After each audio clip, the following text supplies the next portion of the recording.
Assalamualaikum warahmatullahi wabarakatuh. Alhamdulillahi rabbil alamin. Wassalatu wassalamu ala asrafil anbiya'i wal mursalin wa ala alihi wa sahbihi rasulillahi ajma'in. Amma ba'du. Hadirin rahimakumullah, saudara seiman dan setanah air.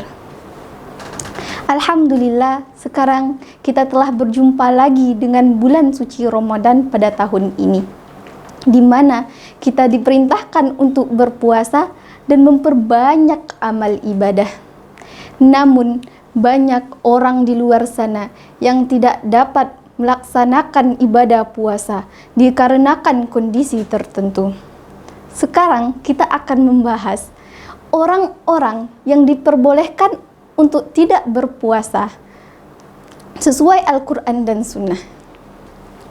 Ada 4 golongan.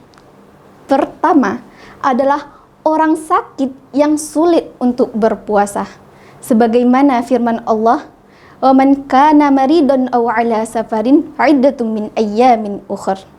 Barang siapa yang sakit atau di dalam perjalanan, kemudian ia berbuka, maka wajib baginya berpuasa di hari-hari lain sebanyak puasa yang ditinggalkannya. Namun, sakit seperti apa yang diperbolehkan untuk tidak berpuasa? Yaitu apakah sakit yang ringan seperti pusing atau kelaparan atau sakit kepala yang ringan. Sakit yang diperbolehkan untuk tidak berpuasa adalah seorang yang sakit apabila ia berpuasa, maka penyakitnya akan bertambah parah atau dia akan lama sembuhnya. Maka ia diperbolehkan untuk tidak berpuasa dan makruh baginya untuk berpuasa. Atau seseorang yang sakit kemudian ia berpuasa dan itu menyusahkannya, bahkan dapat mengakibatkan kematian, maka haram baginya untuk berpuasa. Kemudian bagi orang yang sakit dan tidak berpuasa, bagaimana ia harus menggantikan puasanya? Para ulama sepakat bahwa mereka harus mengqadha puasanya sebanyak hari yang ditinggalkan. Kemudian, golongan selanjutnya yang diperbolehkan untuk tidak berpuasa adalah orang yang di dalam perjalanan atau musafir. Dalilnya sama dengan dalil yang di atas, yaitu wa man kana maridan aw 'ala safarin fa'iddatun min ayyamin ukhra. Seorang yang musafir yang berada di dalam perjalanan dan ia diperbolehkan untuk mengqashar salatnya, maka ia juga diperbolehkan untuk tidak berpuasa. Namun, kapan seorang musafir diperbolehkan untuk tidak berpuasa? Yaitu pertama, ketika ia safar sebelum waktu fajar dan dia meniatkan untuk tidak berpuasa, maka menurut para ulama ia diperbolehkan untuk tidak berpuasa.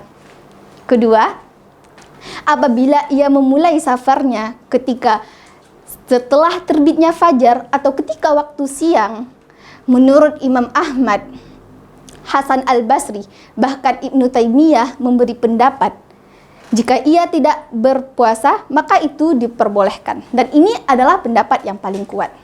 Dan ketiga, apabila ia telah melakukan safar dan dia berniat berpuasa, kemudian di tengah jalan ia berbuka dikarenakan suatu hal, maka ia juga diperbolehkan untuk tidak berpuasa. Ketiga adalah seorang yang telah tua renta dan dalam keadaan lemah, atau seseorang yang telah sakit menahun yang tidak kunjung sembuh.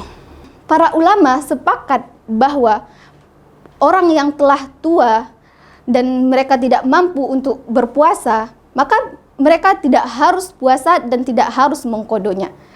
Ulama sepakat mereka hanya harus membayar fidyah atau memberi makan kepada orang miskin sebanyak hari puasa yang ditinggalkannya. Hal ini berdasarkan dalil sabda Nabi sallallahu alaihi wasallam, "Innallaha azza wa jalla wada'a musafir syatras salati wa an musafir wal hamil wal murdi'i as-siyam as-saum." Sesungguhnya Allah Azza wa Jalla meringankan setengah solat bagi musafir dan meringankan puasa bagi musafir, ibu menyusui, dan ibu yang hamil. Kemudian yang setelahnya adalah orang yang sakit dan tidak kunjung sembuh. Dan ini menurut ulama juga disamakan hukumnya dengan orang yang telah tua renta, di mana dia tidak diperbolehkan dan di mana dia diperbolehkan untuk tidak berpuasa dan hanya harus membayar fidyah atau memberi makan sebanyak puasa yang ditinggalkannya.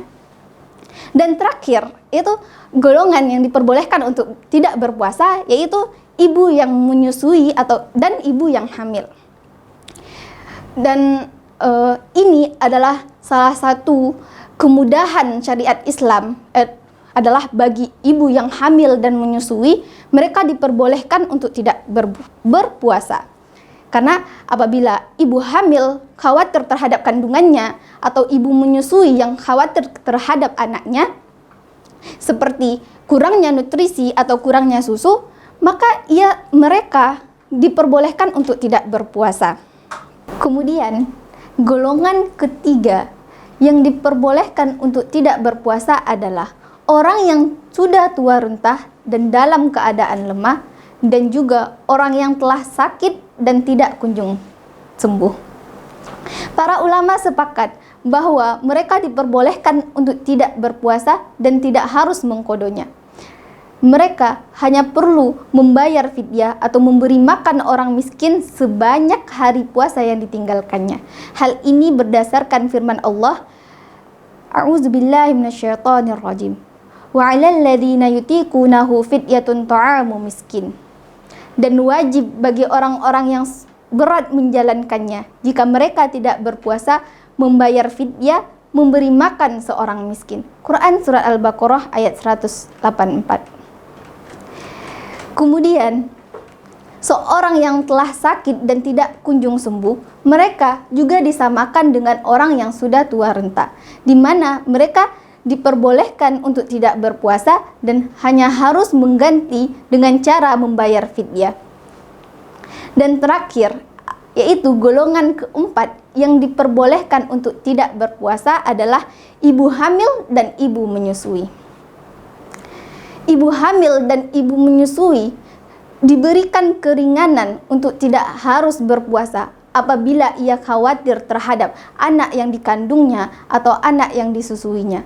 Takut apabila kekurangan nutrisi atau kekurangan susu, maka para ulama sepakat mereka diperbolehkan untuk tidak berpuasa dan hanya harus membayar kodonya saja.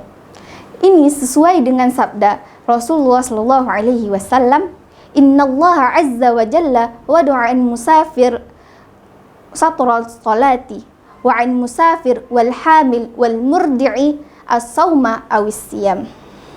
Sesungguhnya Allah Azza wa Jalla meringankan setengah solat bagi musafir dan meringankan puasa bagi musafir dan bagi ibu hamil dan menyusui. Baiklah, hadirin rahimakumullah, saudara seiman dan setanah air. Itu tadi kita telah membahas 4 golongan yang diperbolehkan untuk tidak berpuasa. Dan semoga pada bulan Ramadan kali ini kita memperbanyak amal ibadah dan semua amal ibadah kita diterima oleh Allah Azza wa Jalla. Sekian yang dapat saya sampaikan. Wabillahi taufiq wal hidayah. Mohon maaf apabila ada kesalahan. Assalamualaikum warahmatullahi wabarakatuh.